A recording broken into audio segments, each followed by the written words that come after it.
And welcome to the July 5th meeting of the Board of Zoning Appeals. First item on our agenda is the Pledge of Allegiance. We'll invite you all to stand with us. I pledge allegiance to the flag of the United States of America and to the republic for which it stands, one nation, under God, indivisible, with liberty and justice for all. The next item is the attendance. Mr. Way, would you please do that? Yes. Andy Pickell. Larry Jones. Here. Chris Lake. Here. Steve Mundy. Here. Kathy Postlethwaite. Here. Thank you. Next item is the approval of the June 7th BZA minutes. Those are provided in your packet or online. Are there any corrections or questions about those minutes? Hearing none, is there a motion to approve? So moved. Thank you, Mrs. Postlethwaite. Is there a second? Second. Thank you, Mr. Jones. All in favor, please indicate by saying aye. Aye. Opposed, same sign. I need to abstain. I was not present. Thank you, Mr. Lake. The minutes were approved by the 3 members who were present. The next item is continuance or withdrawal request. There has been one request for a continuance. That's 2023-24-DSV Zionsville Presbyterian Church, 4775 West 106th Street. It was an automatic continuance due to the lack of untimely publication of notice.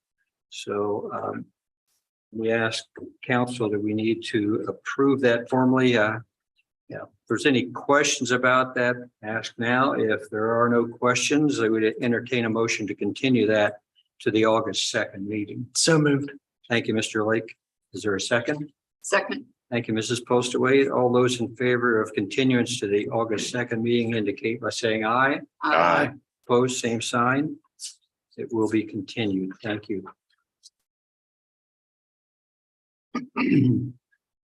Next item on the agenda. Before I do that, can you tell me if we have any online visitors for the meeting?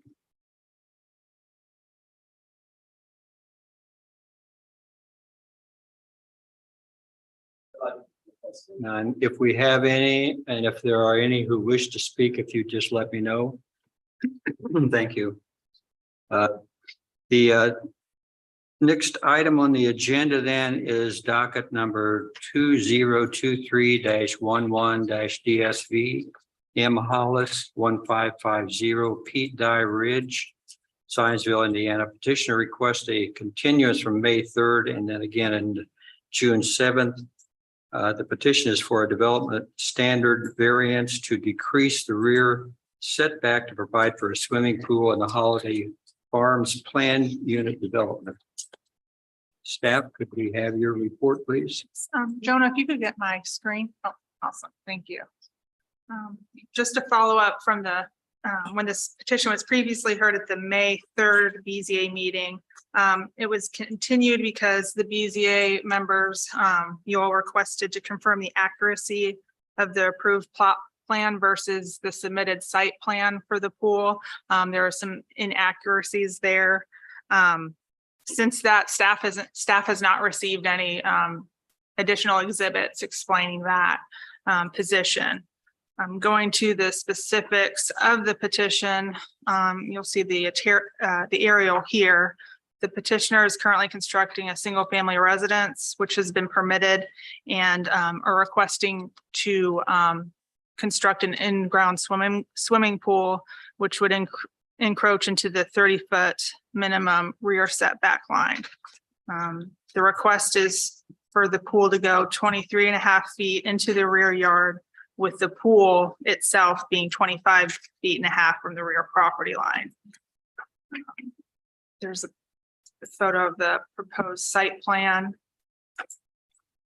Within the town zoning ordinance, pools are commonly referred to as accessory structures per residential uses. Many residential zoning districts have a decreased rear setback to accommodate for accessory structures, which is usually less restrictive than the primary structure setbacks.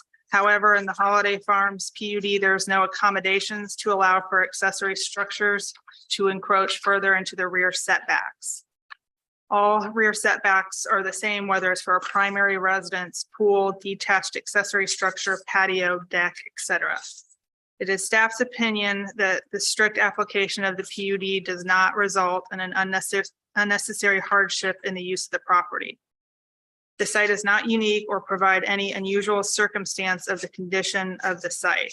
The building permit for the residence was issued in December of 2021, and the location of the swimming pool and attached pool deck were not identified on the plot plan at the time. Options remain open to the petitioner to move the pool, reduce the size and/or reduce the size of the concrete pool deck. Based on how the PUD ordinance is written today, staff is unfavorable of the request, and I'm happy to answer any questions. Okay, thank you. Any questions for staff? Hearing none. Is the petitioner here? If you would state your name and address for the record, please. Thank you. Then provide us with any information that you think might be helpful in the decision we make. Appreciate that very much. Thank you, members of the board. My name is Adam Mears. I'm with Gradison Design Build here on behalf of the Hollis family. Mr. Hollis is here as well, and most of the time I'm going to allow him to speak to you. I'm just here to clean up a couple things. First of all, I want to reiterate that this particular build job was started with another individual as the homeowner. We started with Mr. Durrett down this process. As we got down the road, he made a decision he didn't want to move forward with the build, and we were able to connect with Mr. Hollis, who wanted to continue on. He did make some changes to some of the interior plans, but there was the original pool was not contemplated because Mr. Durrett didn't contemplate having a pool when the initial plan and construction plans consumed. So I want to make sure I reiterate that. I know I made that same statement to you back in May. I just wanted to remind you of that. The other thing I wanted to clear up was there was a question about which plot plan was accurate as to the orientation of the home, either the original plot plan or the landscape plan that was attached to this petition. I went back to our office and confirmed that on site at the time of the foundation pour, there was a slight change to the orientation of the home, just a couple degrees for what Mr. Durrett, I think, was looking for a different, there was the angle of the home. He wanted it shift slightly. So the landscape plan is the accurate layout of how the foundation was poured. It's my understanding that the inspector was out there when it was done as well. It didn't encroach into any, of course, the building pad or building lines, and all of the residence foundation did not change sizes at all. Again, it just shifted a couple degrees. So I wanted to clear that up, that the landscape plan that was submitted with this petition shows the accurate positioning of the base of the home.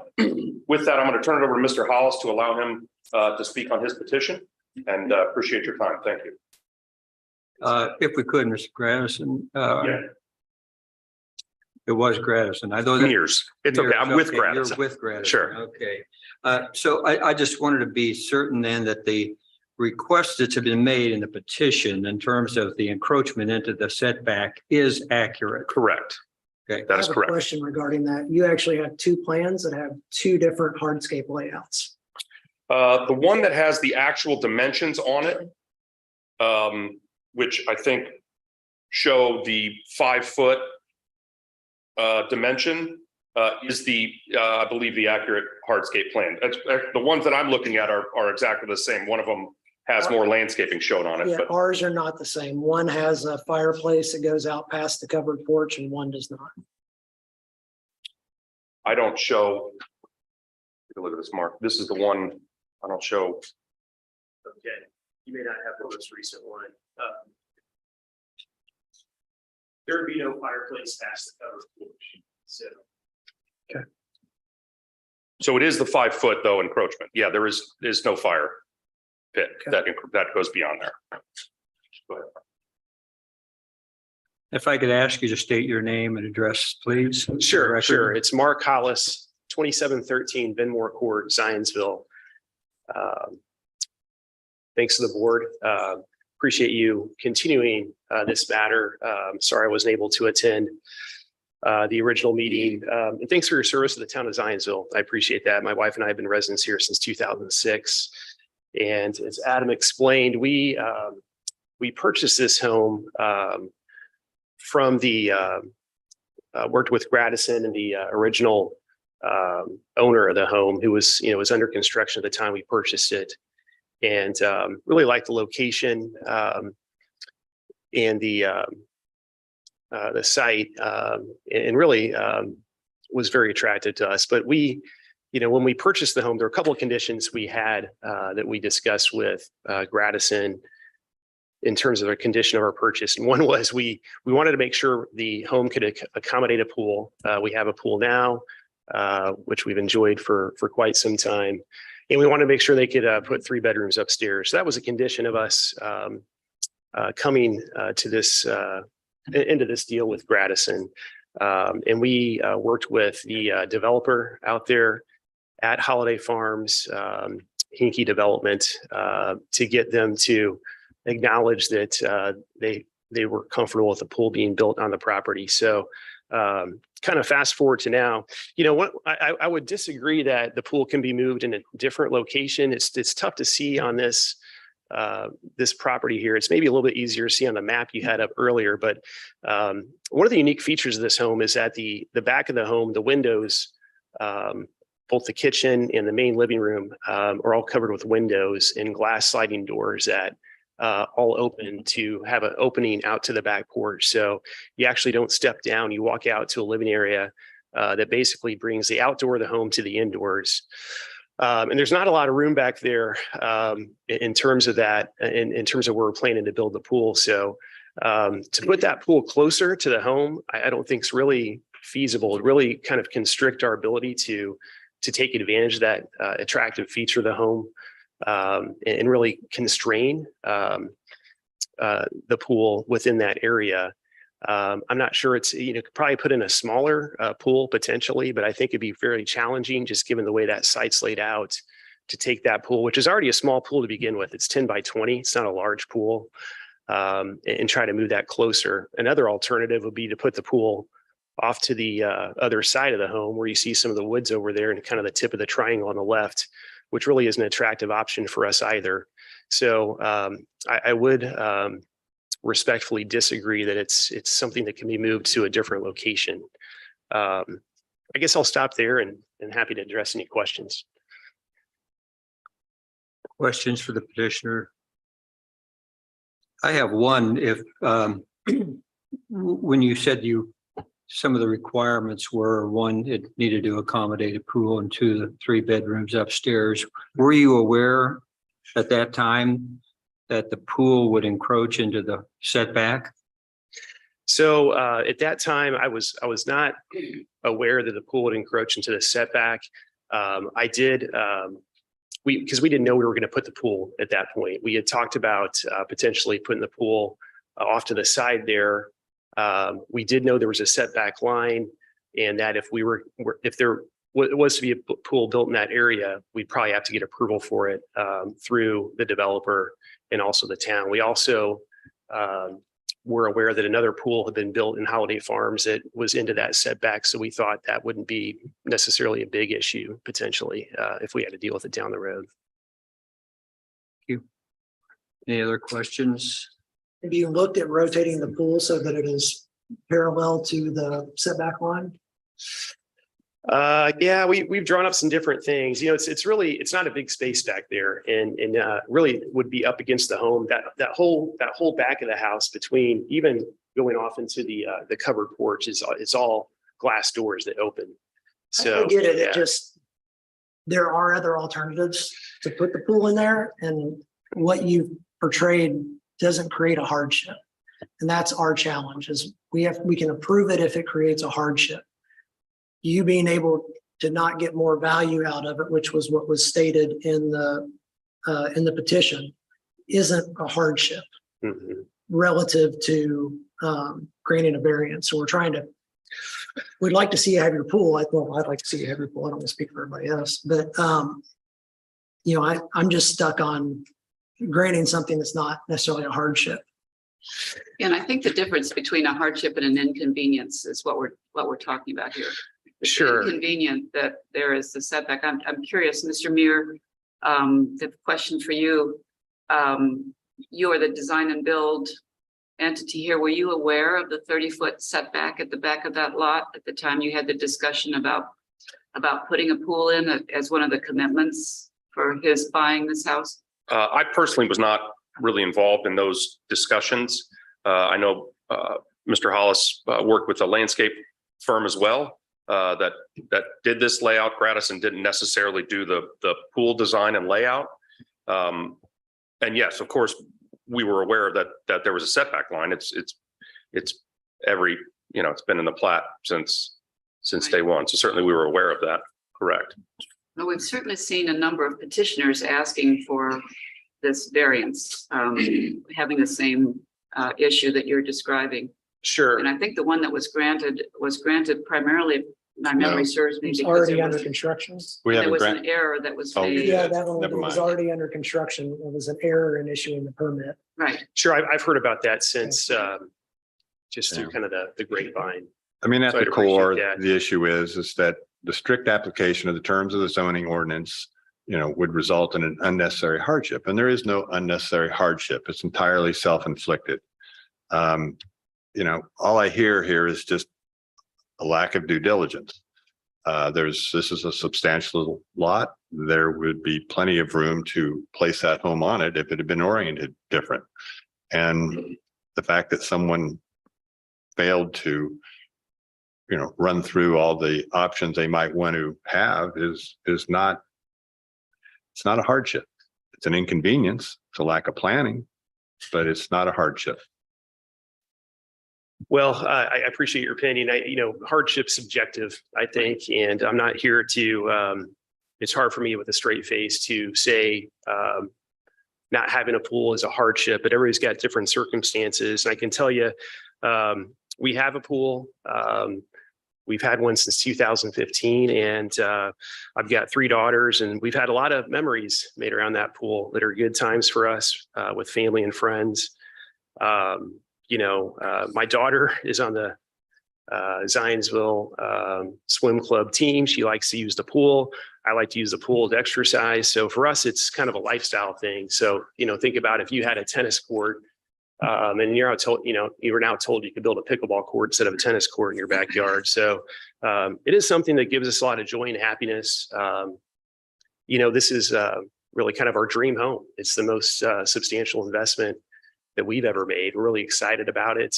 We worked really hard to get here. And I think if you ask yourself, if you're building your dream home, you'd probably want to have it the way you want it. I also think that putting that pool in a different place may impact the resale value, just jamming it in there and in a location that really is a primary feature of the home, is that walkout patio, being able to have enough space to walk back there and have it look like it's flowing already. It's already pretty tight, even with the 5 feet into the setback. And there's only a small part of the pool that's actually going to be in the setback. It's not a substantial amount. So that's just some of my views on the matter. Any other questions for the petitioner?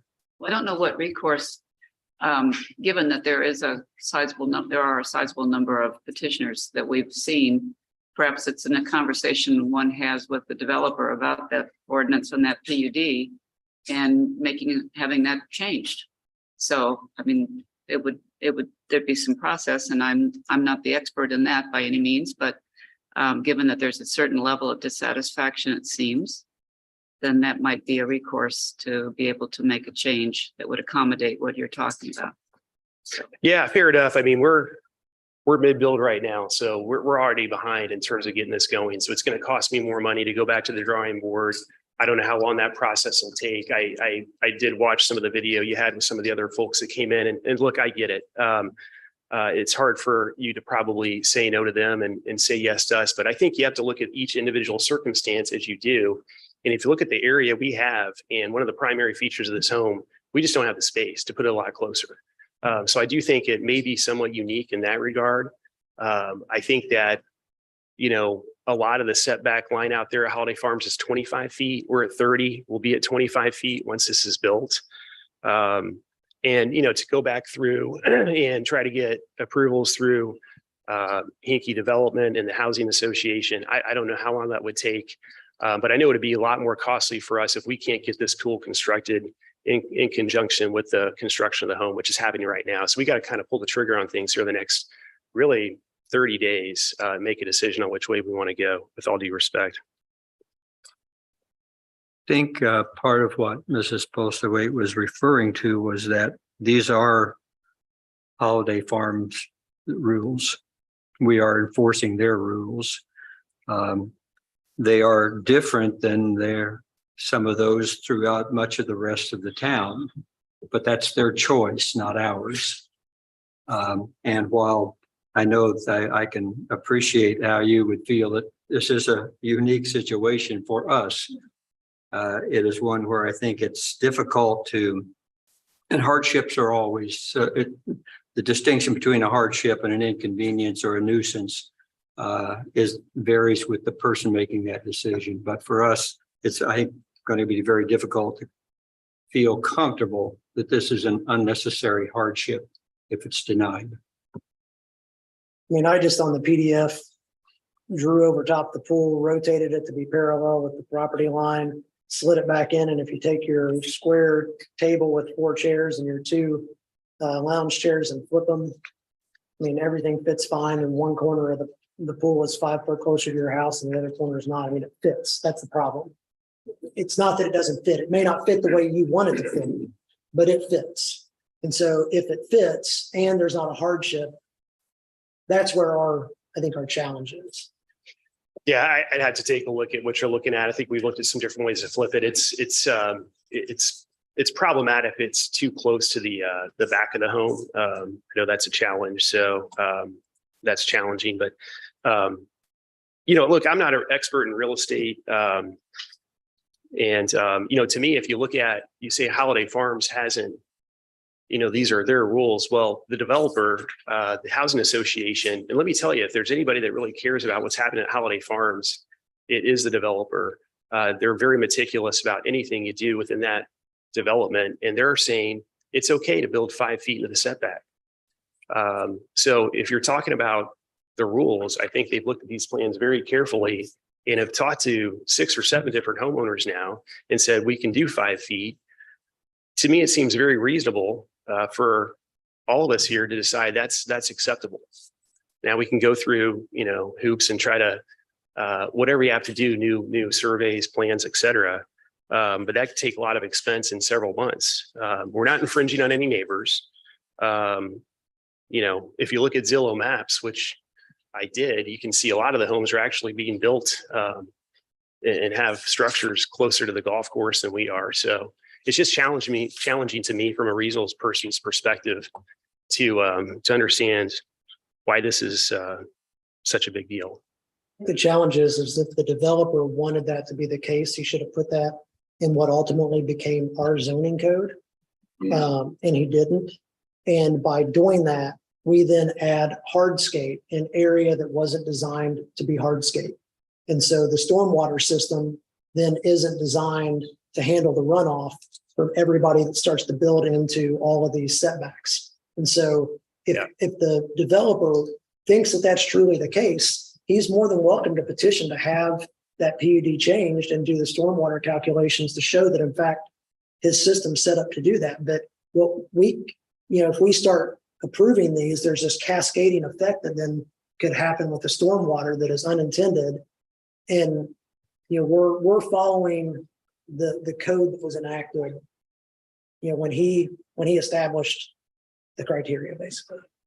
Yeah, that's fair. I don't know the engineering and how the stormwater and the drainage flow would work necessarily.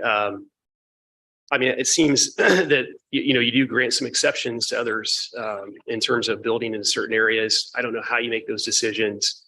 But I don't have any argument against that. To me, again, the developer who's very thoughtful about the development thinks 5 feet's acceptable. I guess I don't really have anything else to say besides that. Well, I think the 5 foot that's allowable by the developer, he's not told us that. And even if he did, our solution would be change the way you have structured the PUD, which can be done, but that's up to him or them. Any further questions? No. Is there anyone here who wishes to speak for or against this petition?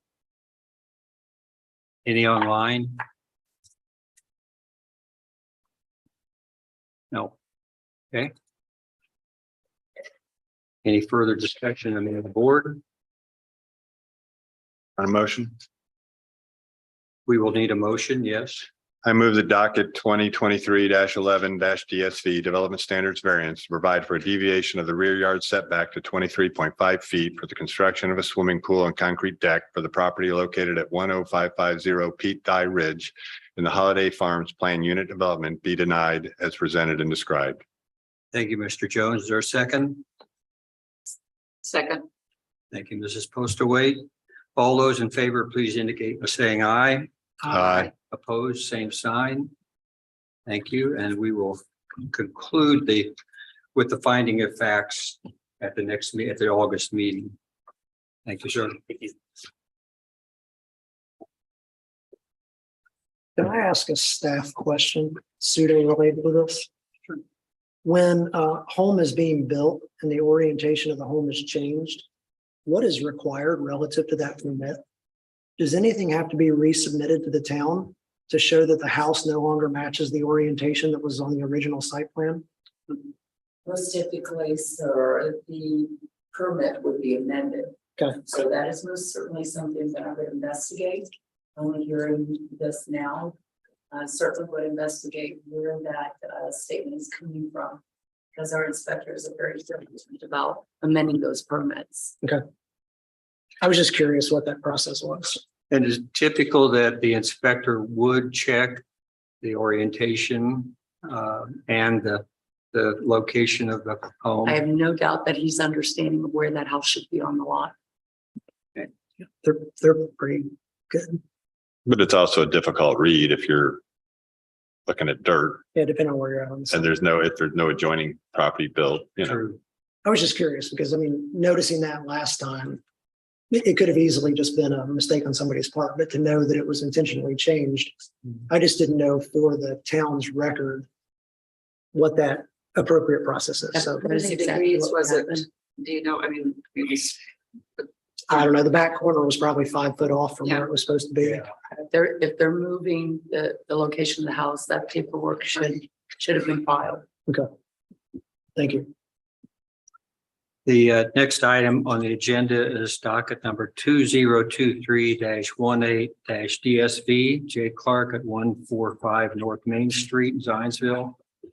Just continued from the June 7th, 2023 meeting. It's a petition for development standard variance to provide for an outdoor paver patio, which exceeds the allowable lot coverage from 37 to 43.86%. 2, a fence that exceeds the maximum height of 6 feet to 7 foot 5 inches in the urban village residential zoning district RV. Mr. Andreoli, you're representing, is that right? I am. You're getting there a little early, but if you're welcome to be there. Yes. You have the staff report, please. Yes, so following from the last meeting, which was heard on June 7th, was continued because you all wanted to see an engineering report of existing and proposed conditions as far as drainage on the site.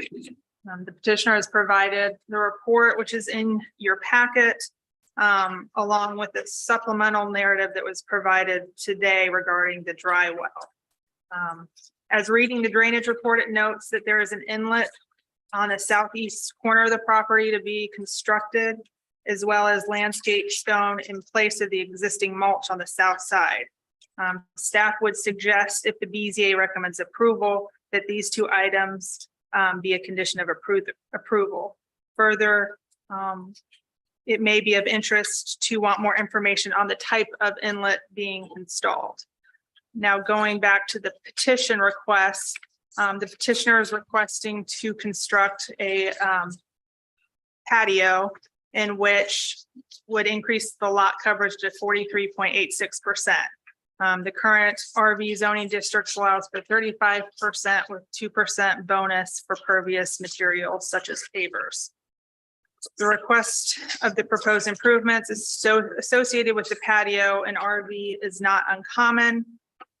Noting that these improvements are pervious structures and not covered, along with other adjacent properties deviating from the lot coverage standards, some being even greater than this request. Going on to the fence, which was previously installed. The maximum required fence height is 6 feet. On the petitioner's property, the fence is compliant with the 6 feet high at grade. As it presents to the neighbor's property to the south, the height varies anywhere from 7 feet to 7 feet 5 inches. The petitioner has indicated that there is a block base installed in these areas to help drainage runoff. With the grade changes on the property, it can be understood why the height of the fence is greater just on the south yard. With those items being addressed, staff is favorable of both requests, and I'm happy to answer any questions. Any questions for staff? Yeah, so when we're calculating lot coverage, where does that start or stop on the property? Is it As far as what? is it back a curb to edge of alley? Is it, I want to make sure I'm understanding what all's counted, because I'm getting measurements that state that this thing's over 35% to begin with. And I'm trying to understand where I'm in error. I mean, it would be on the plot plan showing exactly where the property lines would start. I mean, we wouldn't count anything in the alley. I don't know what would be in the alley that would count as lot coverage. Yeah. Besides the driveway. So driveway doesn't count. Which we don't count the driveway. Sidewalk from the sidewalk from the walkways also do not count towards lot coverage. do what now? What doesn't? Walkways do not count towards lot coverage. So from the city's sidewalk to their front door, that Correct. paved Does area not doesn't count. Okay. What if a second story cantilever is over a part of the property? More than say an eve. I forget what the actual distance is, but after a certain point, I want to say it's two feet, but don't quote me on that. But after a certain point, it would count towards lot coverage. Okay.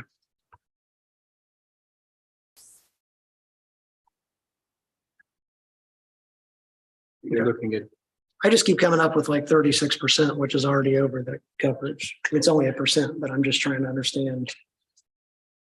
Sure. currently, Yeah, I mean, if I take the boundary as it shows on the plot plan, and I take the boundary of the house, not including the front cantilever that is more significant than an eave is, not counting that, not counting sidewalks, not counting driveway. So that's why I just want to make sure I knew how we were calculating that. And for what it's worth, I know we did an extensive review Okay. when it came in initially. All right. Inspectors. Thank you. any other questions for staff? I have, the Red Barn Engineering, this is all we have, right? We don't know anything. You mentioned the inlet, not knowing what the inlet in one corner of the lot consists of.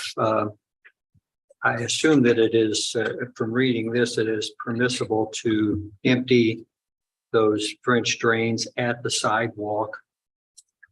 There's, As far as I understand, yes, that is Okay. permissible. there are no further questions. Thank you, Proceed. Mr. President. For the record, Mike Andrioli, 1393 West Oak Street. I'm here with the property owner, Jane Clark. In addition, representatives from Kent Schaefer Builders is also here tonight, Kristen, and available to answer any questions. As the concerns that were raised at the last meeting centered more around the drainage issues than they did the actual lot coverage issues, our charge was to go and talk to a civil engineer and see how this all played out with regard to what was installed, as to whether he had any additional suggestions to make sure that this project was going to not cause any difficulties with the owner. So we went ahead and talked to Chris Hinkle from Red Barn Engineering. He did the original site plan. He had all the dimensions and all of the information. We felt necessary to go ahead and make an appropriate analysis, and hopefully he's done that in your minds tonight.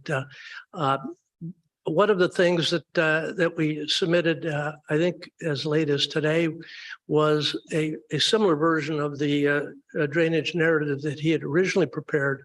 But in addition, I noticed that one thing had been missing. A question had arisen at the last meeting with regard to the sump pump pit that Mr. Jones had requested, and I was not knowledgeable about that. So I asked him to opine with regard to that sump pump pit, how it operates, those types of things, whether it would add or subtract or cause any difficulty. So I wanted to make sure that that was included, since it was an issue that had been raised, if not collaterally, but still raised and thought might be important for the board to understand. In my charge to Mr. Hinkle, I wanted to know about the perforated pipe along the north and south property lines, how that would affect the particular drainage, if in fact it would, anything additional was needed in that regard. The other concern that I had was that, and going back out there and looking at it myself, the alley appears to be slightly higher. And in back of the property owner to the south, where the fence is located, the alley there is higher than his property sits. And so the concern that I had and that I raised with Mr. Hinkle is, even if we're doing a yeoman's job and getting all of the drainage on our property and getting it away from his property, given the fact that some of it may be going down the alley, is there a way that we could capture some more in that southeast corner where the alley is, in order to make sure that just even inadvertently, we don't cause him any problems or any difficulties to our south? So in essence, what Mr. Hinkle had recommended after he took a look at it, visited the site, talked with the builders, was that we install an additional drain in that southeast corner that would pick up. Right now, all we have is gravel there, so it would be easy to go ahead and install. The sump pump is installed right now, and it was done at the suggestion of the town, and talking with the builder and talking with Mr. Hinkle.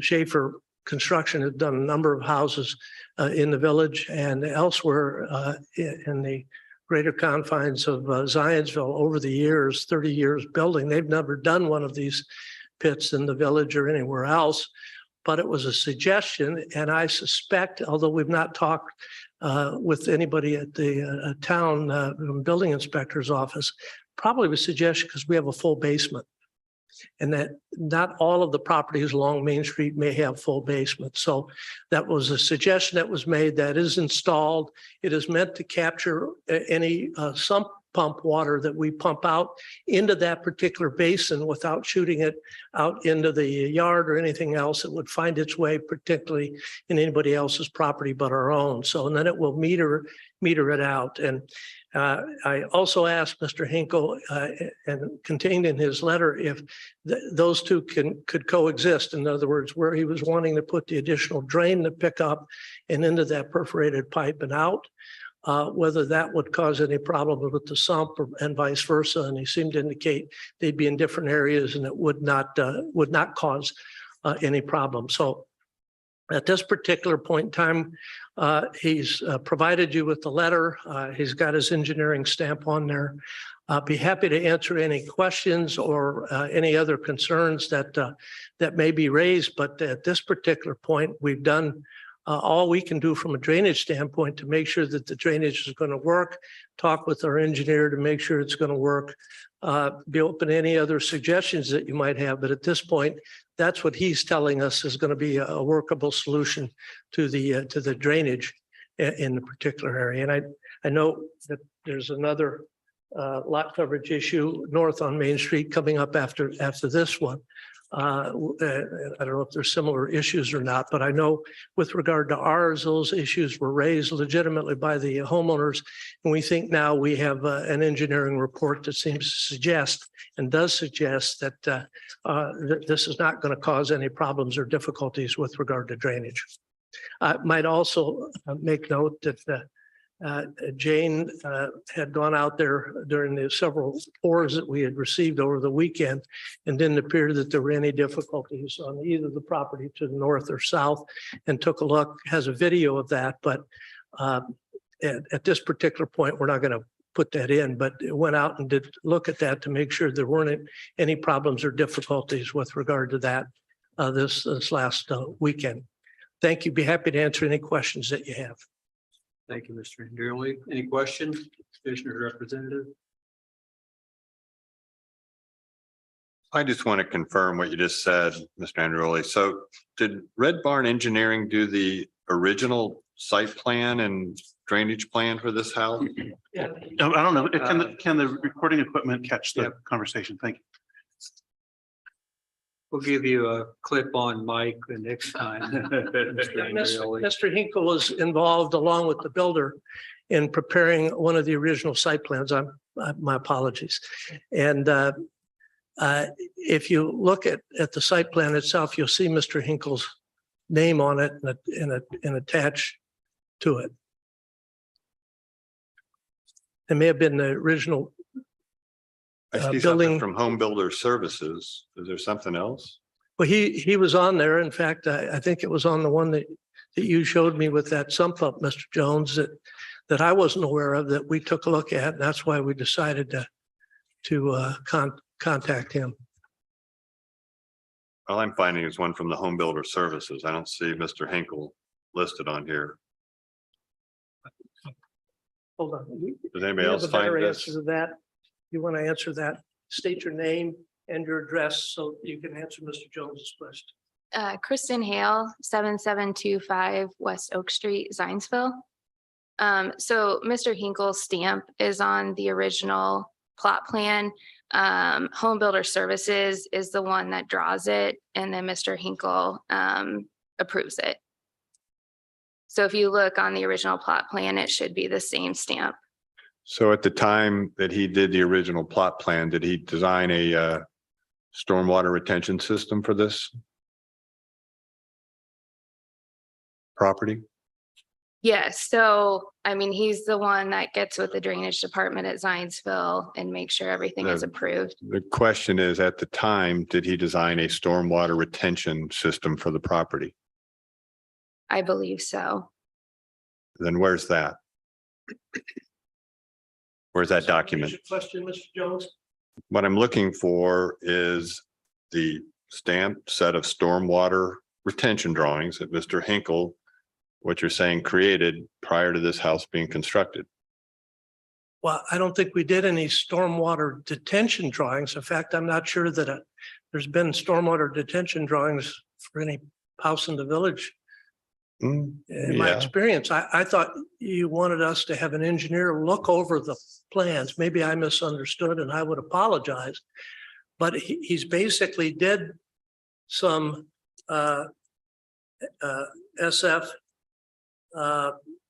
CSF calculations, and those were attached to the correspondence that you have. So I'm assuming that's what you needed in terms of the.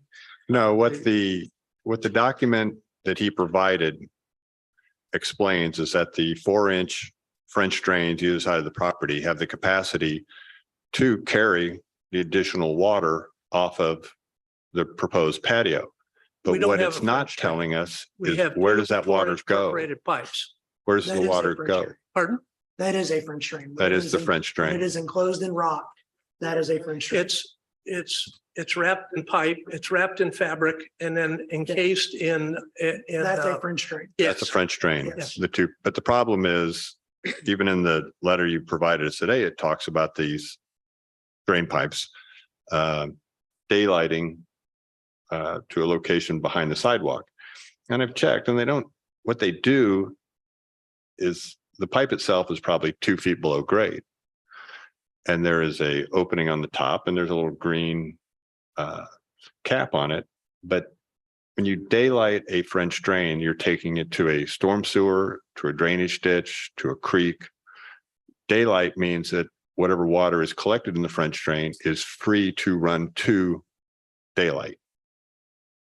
I think the issue that we have had with other properties that have went over their allowable lot coverage is they have provided a drainage plan that says for this extra hardscape, we are not going to convey that water to a daylighted system. We're going to contain it on site. So all this says is that the pipe is big enough to convey the water to the storm sewer system. And what we have done with previous petitioners is say, if you're going to have that hardscape, we don't want that water going into the system because the system wasn't designed for it. So show us an engineered solution to keep all that water on site. So this says the pipe's big enough, but it still says that all the water goes into the storm system. And the storm system was designed for each property to only have max 35% lot coverage. So as I understand, the board's thought is that for a single family home on Main Street, we have to show you that we're retaining all the property, all the water on site? No, you don't. You just, if you want additional lot coverage, we're asking for some guarantee by somebody that knows what they're doing, that this extra coverage is not going to tax the stormwater system. Or the neighbors. Or the the neighbor's neighbors. property. Yeah. I mean, to have a new home built exactly to 35%. And then to put what every other house would normally have, a patio after the fact via variance. You know, is in my opinion, kind of trying to skirt the lot coverage issue. If it's an existing house that's been there for 40 years, it's on its 7th owner, and they're like, hey, you know, this house never had a patio, we'd like a patio, that's a different discussion than I just built my house to the very largest extents possible by zoning with the littlest stoop out the back door, probably knowing you're going to put a patio and come back and ask for a variance. I agree completely. So in that scenario, our struggle is we're hearing from the stormwater department that, there's already stormwater issues anyway. And when we, as a body, allow these additional lot coverages, we are taxing an already taxed system. And so we have said, look, there are hardships where people probably should have this additional lot coverage. And we have occasionally allowed for that lot coverage when somebody has said, I'm going to add 20% more of coverage, but by the way, I'm taking all that stormwater and I'm containing that on site. So it's that additional impervious surface is not causing a tax on the stormwater system. Got it. And so that I understand further, what you've just indicated is applicable for new houses that are built in the village or additions that may be placed on houses where additional lot coverage comes into place. So those rules then come into play. It's not a rule and it's not a requirement. Pardon? It's not a rule and it's not a requirement. It's the way this body has acted in previous scenarios of this nature. That's why when we requested the stormwater calculations, it wasn't to tell us that, yes, you can get all the stormwater into the tax stormwater system. It was to tell us that you weren't going to contribute more water than what the 35% would already contribute to the stormwater system. That, I think, was why we had requested that. Correct. And it's not a rule, it's not a requirement, it's not documented anywhere. I'm just anecdotally telling you, it's been the history of this body that we are much more likely to support a variance if and when the petitioner can say that that additional impervious surface, that the stormwater generated by that is being captured and maintained on the site and not being put out to the stormwater system as a whole. And Well, then if- I think an added element is that this house is, the elevation of this house is 1.5 feet or so higher than those on either side of it, which, you know, gravity, Understood. water runs downhill, as they say. Understood. So, And perhaps it's my failing that I didn't quite understand what you were looking for in terms of the nature and extent and how elaborate of a drainage report that you may have wanted.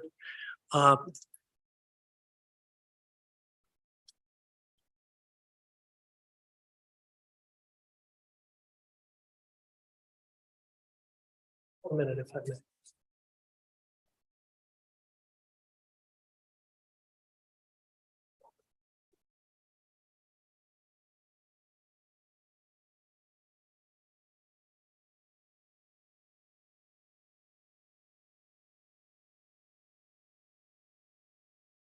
Respectfully, in talking with my client, and now I think having a little bit better understanding of what you want, I would respectfully request that the board continue this and table it to the next meeting to see whether or not I can legitimately put something together to get you what I now know that you really need in terms of more of a report with regard to how this impacts the storm drainage of the town as well as our adjacent neighbors. I was concentrating on what we might be able to do to make sure we were helping our neighbors and not causing a problem. But it sounds like you need something a little bit more. Talk to my client, and we would like to see if we can make one more run at this and see if we can get you satisfied. And what we have seen in the past were reports that did have some sort of dry sump system that showed a calculation for the stormwater runoff that was going to be in addition with the additional lot coverage, and that dry sump could handle all of that. Badger Engineering did, I think, at least two of those as somebody potentially as a resource for you. Before we get to your request there, let me just for the board, would it be helpful to see if there are remonstrators and what they have to say? Yes. I think that the basis for our continuance the last time was the runoff that the neighbors feared. And we've, sorry if we didn't make that clear enough, but that. If I could talk for a second, you I'm can't- Jane. If you would just give me a moment, One please. moment, sure. And that we would want to have some assurance that allowing this would not cause a problem that the neighbors were concerned about. And that was all based on water leaving that property and going to others. So my question though to the rest of the board is, would it be helpful to see if there are remonstrators and what they have to say and what their concerns are before we have a motion? yes. That'd be fine. Thank you. Go ahead, Mr. Clark. Hi, Jane Clark, 145 North Main. And I just feel like it's going to be beneficial. I feel like there's an underlying feeling even from Mr. Lake that I somehow manipulated the Zionsville ordinances or, by even having to request this variance, like I should have planned for it. And I want everyone to know, including my neighbors, that I did plan for it. And I know ultimately it was my responsibility, but was told, by the architect and the builder that the way we were laying the pavers wouldn't be considered impervious. So that's why it wasn't counted for. The last thing I wanted to do was be here. So that was not a conscious manipulation of the system. And I completely understand that no one likes how tall my house is. But I just want it to be clear that, all I want to do is have something to put a couch and a table under.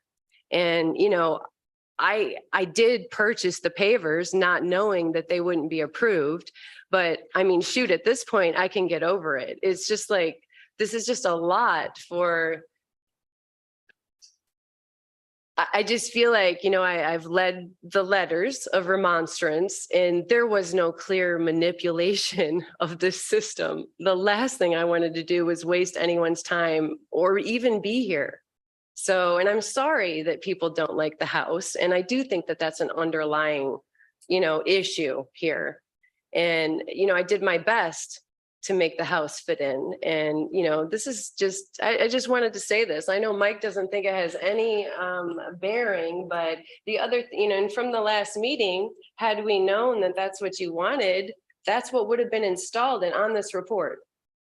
One other thing, if I might, Mr. President, I know we've asked for a request for continuance. And I want to make sure Mr. Hinkle received a phone call from Mr. Jones. So Mr. Jones had an opportunity to talk with Mr. Hinkle and they did talk. And Mr. Jones let us know that. I just wanted to make sure, and I don't have any problem with that. I don't have any problem with members of the Board of Zoning Appeals deciding to go ahead and call people or talk to folks. I just want to make sure that if that conversation comes up, it was never initiated by my office or by Mr. Hinkle or by my client. There are rules against that. And I wanted to make sure to the extent that ever comes up or is discussed, that we're on the record that Mr. Jones made the phone call. We did not make the phone call because obviously we cannot contact you individual members, nor can any of Jane's representatives do that. I have no problems with Mr. Jones's call to Mr. Hinkle at all, but I just want to make sure that that's aware that we did not initiate that call in any manner, just to be clear on the record. But I just want to, let's just review this and get it out in the open. My understanding is whether it's Planning Commission or Board of Zoning Appeals, there cannot be any direct conversation between the petitioner and the board members, correct? But when it comes to site inspections, contacting the engineers, discussing with the architects to confirm whatever's on it, we are allowed to do that as part of our due diligence. Is that correct? If it's not, tell me. I'll turn to our counsel here, but I think I viewed it the same way. That we can make those contacts for verification of information. The rule prevents the petitioner from contacting you directly or remonstrators. Mhm. But again, without knowing more about the conversation, I'd want to know more about the conversation before I talk further about it. And the conversation was to confirm what his calculations were saying. And Mr. Indrall is just saying that he didn't ask Mr. Hinkle to call you, correct. and that's understandable, given the rules, but. Right, thank you. And Ms. Clark, I know that no one here intended to offend you or draw a conclusion as to what your motive was in doing this. And at the same time, I'll offer something that hasn't come up, and I just verified it beforehand, and that is that the petitioner has installed a pervious driveway, which doesn't go into the count anyhow. So they have a driveway which allows for some water percolation that most driveways don't because they're concrete. And your front sidewalk is brick as well, correct? Yes, with. By the way. And at this point, I'm just gonna throw it out there. I did purchase the pavers, but I'm willing to put anything under there that someone's not gonna be looking over the fence, looking at, just to put my couch and my table on. Yeah. This is not the end of the world for me. And as an architect, And then there I was like the no house, so- manipulation. Yeah. And Well- my architect was reputable, that was unfortunate. Yeah, And I he- guess I he have to sh- take responsibility for that. We should have known. A big yeah. name. Yeah, Yeah. but I do like the design as an architect, so. Well, I applaud you. appreciate that. I Trust applaud me, you for the I don't design. hear that as much as I hear the I know. other. I have people, I tried to in my make it ear fit in. about the I design of the really did, house, but- Zionsville. yeah.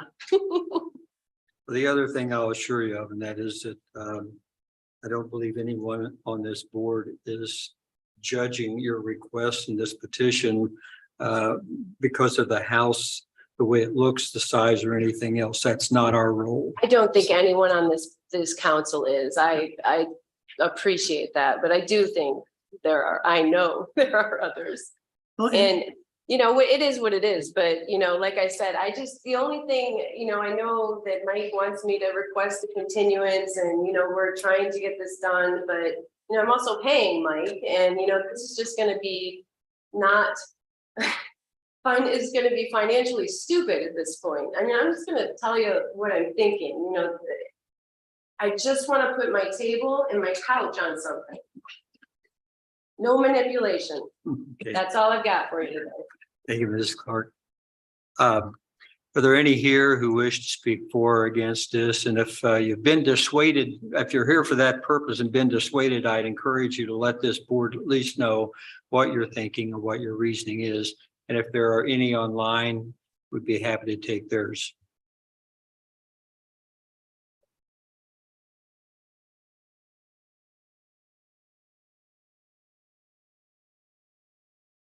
And if I'll ask you to state your name and address in advance, please, for the records. Okay, my name is Marcia Keith.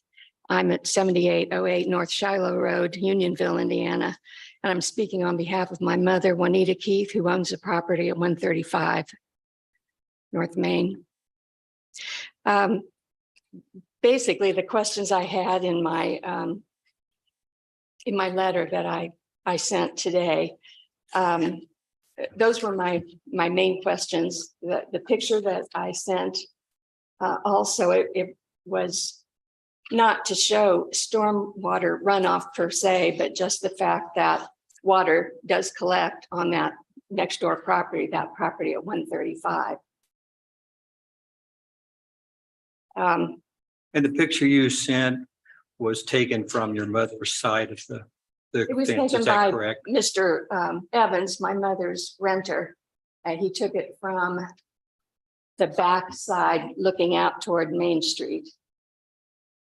But the water that we saw in that photograph was on his. Yeah, these the are his property, which pavers. is- These are his paver walkway on 135.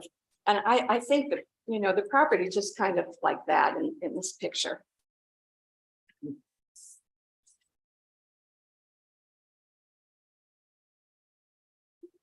Speak to that. I watch it out my window and that He water does. drips from the really above that house. Well, this was, there are pictures, there are a couple other pictures that he took that were on days when there was not any rain. I mean, the water was coming from the irrigation. I'm sorry, but if we could, this is a public meeting. I'm sorry. We capture this for the sake of accurate minutes. We're not able to do that when you're not at the I mic. understand. And Yes. you need to address the board. Yes. Yeah. Yes. Thank you. Yeah, side conversations, if they're relevant to this, we need for them to occur at the microphone. Okay.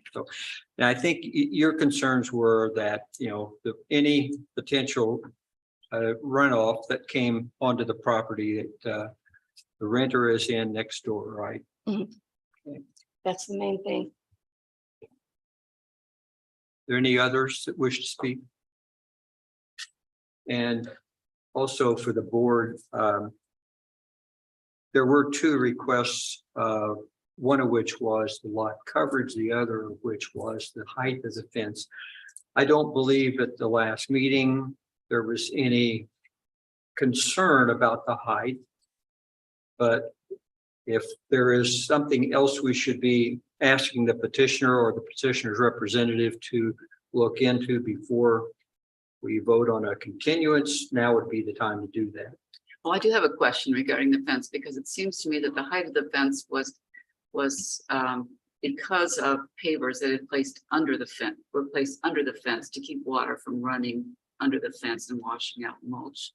Is my memory serving me well? I think it's actually more to hold up existing grade. Okay, because of, Is the grade, I think the grade, it's almost more of like a retaining wall function, is that correct? As Mr. Hinkle suggested, he wanted us to remove the mulch and actually put it in stones so that it would work so much better. We're certainly going to abide by that. And that was his suggestion as part of making sure that that would drain appropriately along that fence line. But the blocks on your client's property Yes. side, Yes, her grade is at the top of the blocks. yes. Correct, okay, So it has to do with the adjusting of the grade because there's a. yeah. Yeah, our alternative is we can cut the fence down of if we, part of it, not all of it, but just I was part. just trying to get the clarity of. Yeah. Yeah. Staff question relative, I was not here last meeting, so I apologize. What does our ordinance say about where the height is measured from? Because obviously from the client's side, it's 6 foot. From the other side, it's 7.5. How does it define prevailing grade? Well, it's measured, I think in the ordinance, it says it's at grade. I don't think it doesn't go the determination of where you're measuring the grade from, but Okay. the more restrictive, how it's written is you would take that from the adjacent property in this case. And usually that's the original grade. So property owners just can't artificially raise the grade and then measure the height of the fence. Thank you. Both of you. Which is difficult to do at this point. Yeah. Yeah. All right. We had another meeting, Yeah. sure. Yes, sir. Were you You want to go ahead and speak? asking to speak about this petition? Yes. Okay, if you'd state your name and address, please. So my name is Dave Dam. I'm at 155 North Main Street. I'm the north neighbor of Jane's. And our biggest concern was the water flow. The lot is a little bit higher, so we're concerned that water is going to flow to our property. The French drain is in place. The report that we saw today says that the drain will handle the water to a 10-year event, which is good, but the water's not going to come up out of the sidewalk. It's 1.5 feet, 2 feet deep. It's going to go down subterraneously. And that's what I'm concerned about. The great news is that our biggest rain was the weekend after our last meeting, and I had a little dampness in my basement, but I didn't get any flooding yet. And I've been dry since. It's been a drought, so we're a little encouraged about that. I just heard tonight about the dry well. That's good news, I think, too. So knowing where that water is going to go subterraneously is what I'm concerned about. And again, I'd like to petition the board for your help of opening up, allowing that French drain to excavate the water out towards the curb, like some of the other residents do on Main Street, so we can evacuate the water. Whether we do a coverage increase or not, but that will keep everybody dry and happy, I think. So that was my concern, and I'm sorry if we're having to go through another continuance on another review, but it would be nice to understand what that soil retention and absorption is. But I think our opportunity is to move forward is how do we move that water if it does become a problem? And I think we can kind of get that greased up so that we have a solution and everybody keep moving forward. So that's my feedback for now. Thank you. Any further discussion? Mr. Andreoli, would you like to formally request your petitioner request a continuance and you feel that you've got a clear picture of what needs to be done? Yes, I think reluctantly, my client requests that this matter be tabled to the next meeting if we could. If the board is inclined on voting on the height of the fence, we still understand there's drainage issues are going to have to be resolved, regardless of whether the fence is 6 feet or 7 feet, 0.5. So if the board, and hasn't been any real concerns raised with regard to the height of the fence, we would, if the board would be inclined to move forward favorably with that, obviously you can't tell me before the vote, that would be great. And then we can concentrate on the drainage issues that we need to deal with regard to the paver. Ironically, the height of the fence plays no role in the drainage issues that we're going to have to take a look at anyway now that we understand fully our charge in that regard. Thank you. I'll turn to our council. This is a single petition with 2 variances. And I guess my feeling would be, let's just leave it that we address them both at the same time. Correct. But Completely up to you. Yeah. And in some ways, they're not related, but in other ways, variances you may impose conditions on any variance. And so it's completely up to the board whether you want to act on one now and one later or handle them at the same time. It's completely up to you. any input from the rest of the board? I'd just soon keep them together. I agree. I don't care either way. The petitioner has And having the sense of the board that you would rather consider them together, then we will request a continuance for both agenda items. Thank you. Thank you, Mr. Andreola. The petitioner has requested a continuance to the August 2nd, 2023 meeting. Is there a motion to do so? So moved. Thank you, Mr. Lake. Is there a second? Second. Thank you, Mrs. Postaway. All in favor, please indicate by saying aye. Aye. Opposed, same sign. We'll look forward to seeing you in August. Mr. Andreoli, we had a house that was on 4th Street. It's the old church one room church on 4th Street that was converted. I'm sure that night when. Okay, so that petition, it may be a good example for you of what we're maybe looking for. Yeah. That just may be a good petition for you to reference. And actually drove by on the way to the meeting tonight and it's in. Yeah. They've got the inlet out there in the side yard and Yep.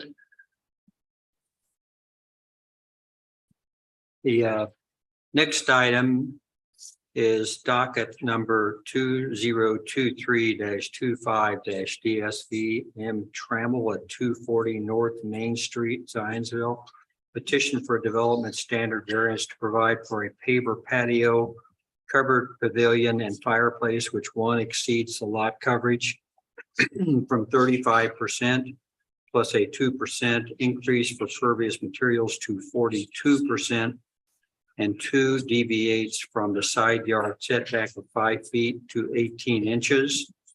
3 deviates from aggregate side yard setback of 15 feet to 9 foot 6 inches in the urban village residential zoning district RV. Do we have the staff report, please? Yes, as stated, the petitioner is proposing to build a 662 square foot paver patio along with a covered pavilion and fireplace in their rear yard. These improvements will bring the proposed lot coverage to 42%. The RV zoning district allows for 35% with a 2% bonus coverage for materials such as pavers. The request of the proposed improvements associated with the pervious patios and RV zoning district is not uncommon, noting that most improvements are pervious and not impervious structures. And along with adjacent properties also deviating from this current lot coverage standard, some being greater than the petitioner's request. With the patio being proposed at its location here, it is not meeting the side setback or the aggregate side. A 5-foot setback is required on all side property lines and is proposed to be 18 inches on the south side. It's not encroaching any further than what already exists with the detached garage. And again, being pervious and not structures, staff was favorable of that request. With that 18-inch setback, the aggregate would be 9 feet 6 inches, with the patio being 8 feet from the north property line. Again, given the scale of the existing improvements being pervious and not structures, staff is in favor of that request. And again, if I didn't state it previously, the lot coverage staff is also favorable of, and I'm happy to answer any questions. Thank you. Any questions for staff? Hearing none. Is the petitioner here?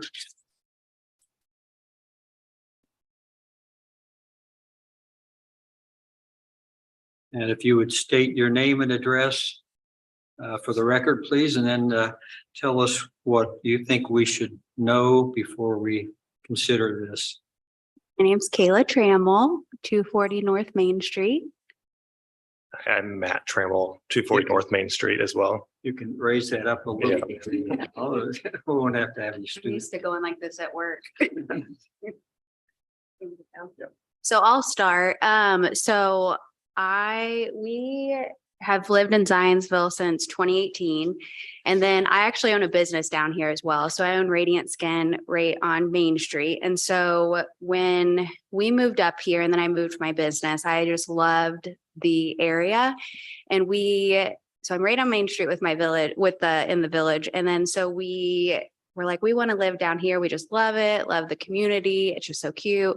And we looked for probably 3.5 years. And then finally this past fall, this house became available. And right when we stepped in, we loved it. And so the reason why we're coming to you today is we love outdoor living. We love hosting. And we love kind of like that indoor outdoor feel, that we finally have a fenced in yard. So then our dogs can hang out with us. It's just me and him and our 2 dogs.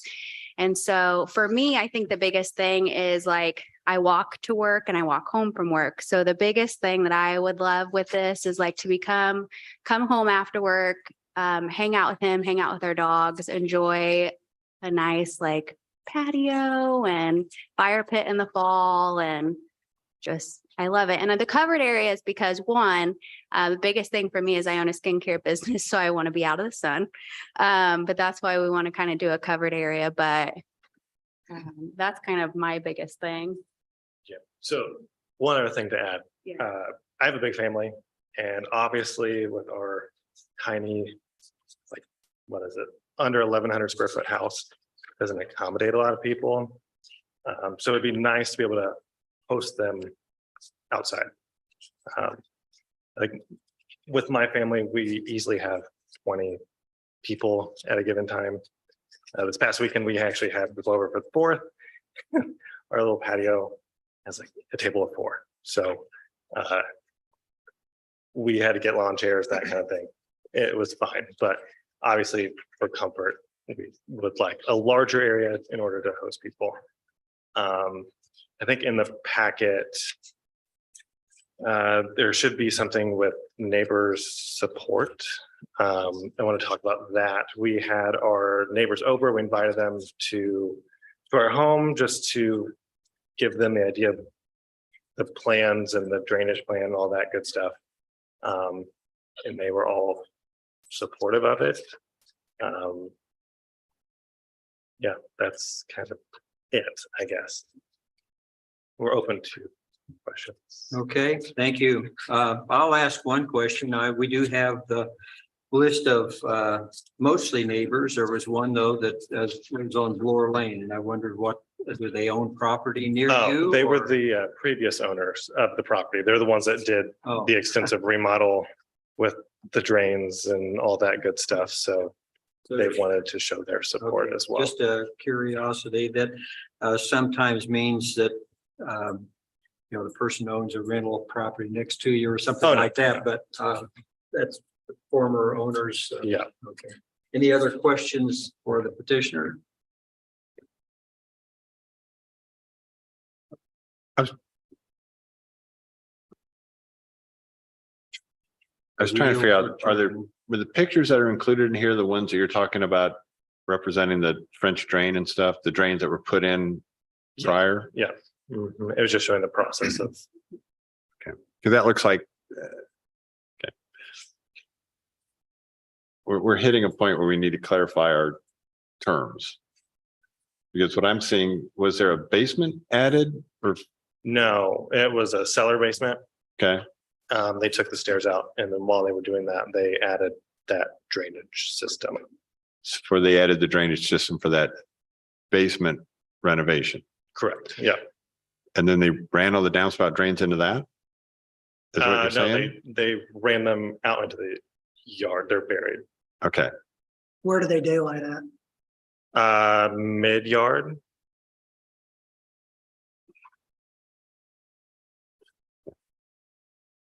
The good news is that they didn't connect the downspout drains into your foundation drain. Right. That is No, good news. yeah. All right, yeah. Just want to, all right. Very good. Yeah, those Uh, were, I wondered too, and I asked earlier about, it was the previous owner, I guess, that did that. But yeah, that was extensive in terms of the depth that they dug and what was done. One thing I wanted to note on the patio itself, there will be no grout lines. They'll be butted up next to each other, so there's no material going in. So water will drain through and all that stuff. I guess some of the pavers will sometimes have that like granule. I don't know what it's called, but like it's like almost like a mortar. That is not how this is going to be installed.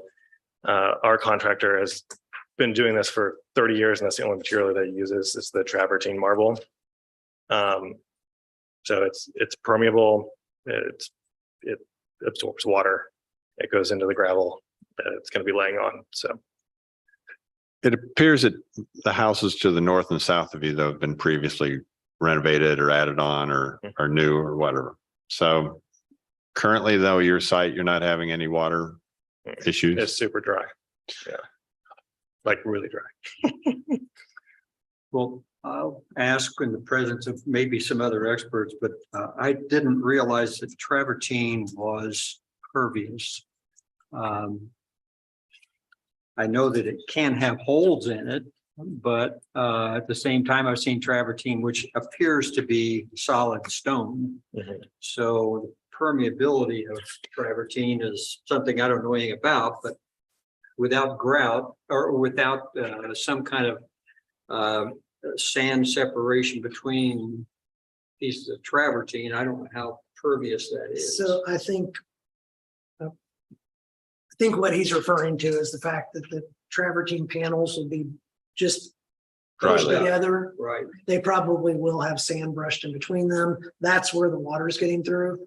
Travertine actually, most stone absorbs water. Masonry absorbs water. But that absorption is not enough to solve any runoff problems. But Right. I think that they will be butted together, and that dry joint is what will allow the water to go through versus a mortared joint, which technically would also allow water to go through because mortar will absorb water, but just not at a rate, Slowly. not at a rate quick enough to call it pervious. Right. So these, rather than being wider dry joints, they'll be very narrow. dry They're, joints. my guess is they're just going to be butted together, and travertine, can be an irregular material. So I think it's not as many joints as you'd have with pavers. So you wouldn't have that level of perviousness, but it would allow it to drain, especially if it's got a gravel sun base underneath it. So lot coverage, drainage seems to be we probably ought to rename the board to something that better describes what we spend more of our time fooling with. The first one we heard tonight, the issue there is you've got a subdivision, an entire subdivision that was designed with certain setbacks and drainage easements and storm and sanitary.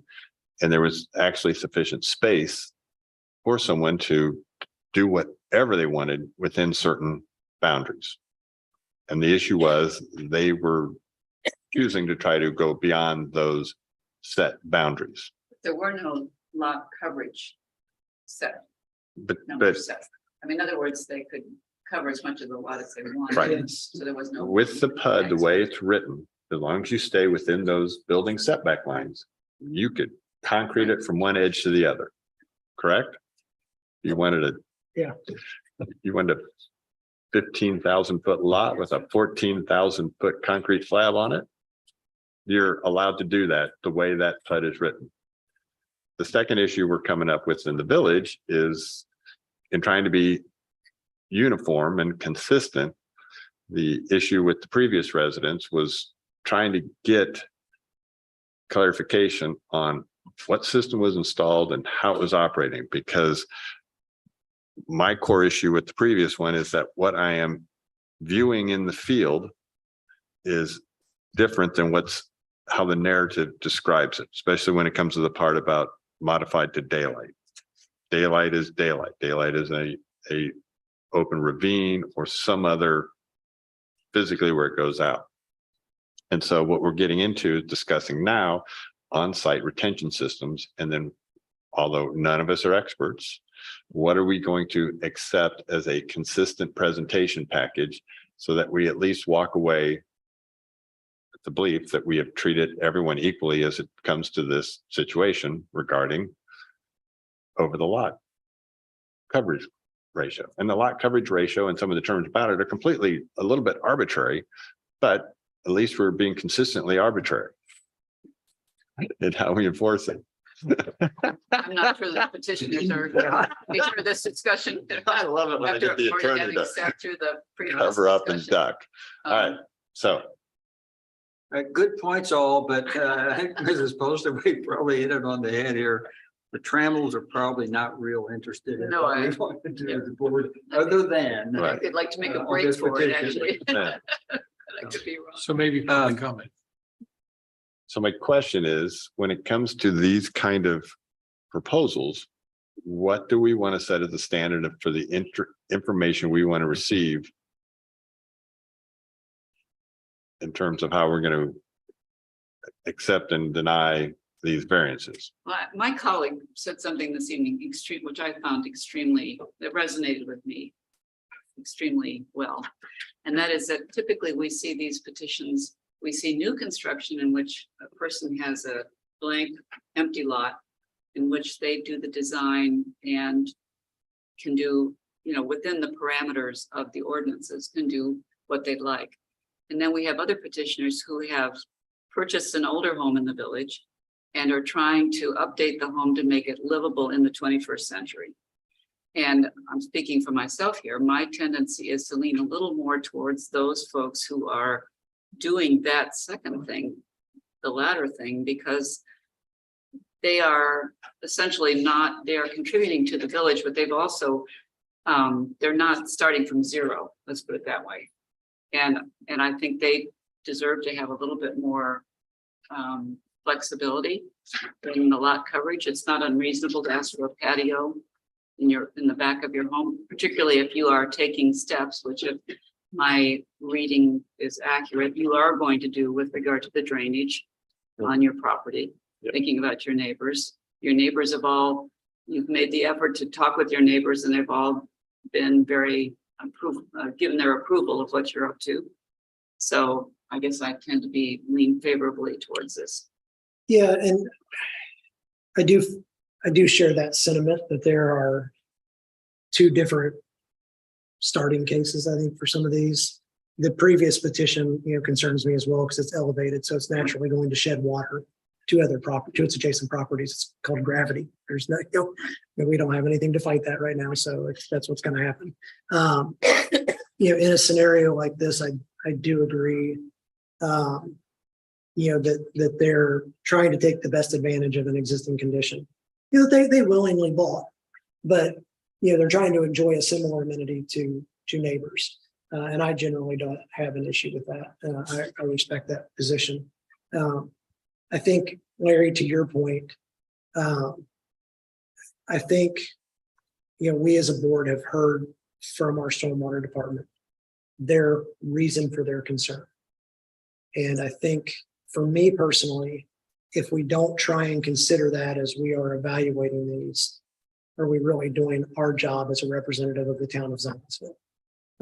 And so that's where for me, having any petitioner in either case say, here's how I'm trying to deal with stormwater because I know I'm creating a coverage issue is really what I want to see. And it does take different forms for different cases. I mean, when you have a brand new build or, the renovation of that church, which had such a vast expanse of footprint as part of that project, they can kind of do anything they want to do out of the gate. And then, they should be considering that, which I think is where I landed with the previous petition. This one, I think the petitioner had, everything that's going in with the exception of the 256 square foot of covered roof on the not, it's not really a pergola, but whatever that little Covered pavilion or covered whatever. pavilion is. Everything else is pervious. I do think though, with that covered roof, you need to figure out how you're going to drain that. If you contribute all that water concentrated onto your patio, it's not going to drain as quick as you would probably like it to drain. And it would potentially undermine the base layer underneath your travertine. So I think if you could take that in a pipe and discharge it somewhere, that would probably be. There will be gutters. So there's 2 hip roofs and then 2 gable roofs. There will be gutters on. Okay. I think the hip roofs. Yeah, I don't think you're going to want all that dumping right down on your patio. Right. So yeah, I think I view this one a little bit differently, given that it is So existing construction. it does say here drains off of covered structure pavilion, run into lawn and landscape. So I'm assuming that means away from the patio itself. One thing I want to add, like we're a little house, like we're a ranch, single story. And the ones on either side of us are tall, and we have not had any water issue by any means. And that being a single story, all of our square footage is on one level, so that does take up more lot. It does spread you out. Yep. Yeah. And I think that's where you look at it, it is an existing house. You didn't build it that way. Homes of that era were largely built that way, 1-story, bigger footprint. And nowadays people are utilizing that outdoor amenity maybe more than in a paved scenario more than they used to. Yeah. So I think that's where at least Kathy and I have that kind of position. So. All right, Larry, this is what you kicked off. And I'll reserve my comments. I have some thoughts on that, but reserve those and Enough philosophy for one evening, is that what you're saying? I'd rather ask if there is anyone here who wishes to speak for or against this project, or any online. It appears we have no remonstrators, so I think we've concluded the intake on that. I will say that I think that there are a number of these that we see a clear yes or no to. Certainly, if they don't cause a drainage problem, then the decision is much easier to make. But I think you make a good point, and that is that, where do we draw the lines, and do we have some parameters that we can consistently utilize in making these decisions? So with that, if there's no further discussion, is there a motion to be made for this petition? So for variance number 1, I move that docket number 2023-18-DSV Development Standards Variance to provide for an increase in lot coverage to 43.86%. Did I have the wrong one? I was looking at the other, sorry. I was looking at the previous petition, with lot coverage at the same time. Thank you. Now we are being. Let's try this again. All right. Would you restate your motion, Mr. I'm Lake? going to start over, yes.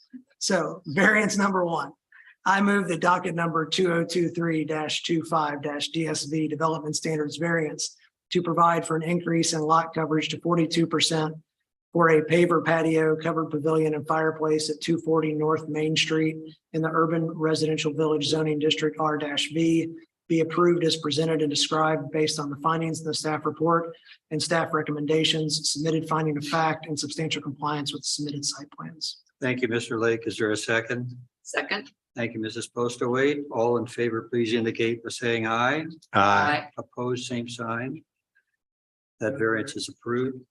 Variance number 2, I move the docket number 2023-25-DSV Development Standards Variance to provide for a side setback of 18 inches for a paver patio for the property located at 240 North Main Street in the Urban Residential Village Zoning District R-V, be approved as presented and described based on the findings in the staff report and staff recommendations, submitted finding of fact, and substantial compliance with the site plan. Thank you, Mr. Lake. Is there a second? Second. Thank you, Mrs. Postaway. All in favor, please indicate by saying aye. Aye. Opposed, same sign. That is approved.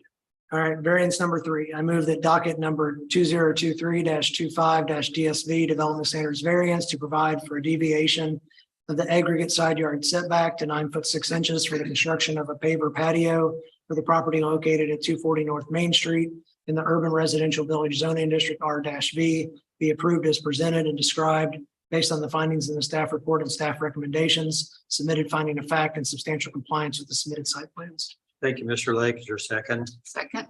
Thank you, Mrs. Postaway. All in favor, please indicate by saying aye. Opposed, same sign. Good luck with your project. Thank you. Appreciate it. You guys are invited over. I will tell you now, I will not be here next month. So Mr. Jones, that puts you on notice. On the docket. All right. And if there's no further discussion here, is there a motion to adjourn? So moved. Thank you, Mr. Lake, and a second from Mrs. Postaway. All in favor indicate by aye. Aye. We are adjourned.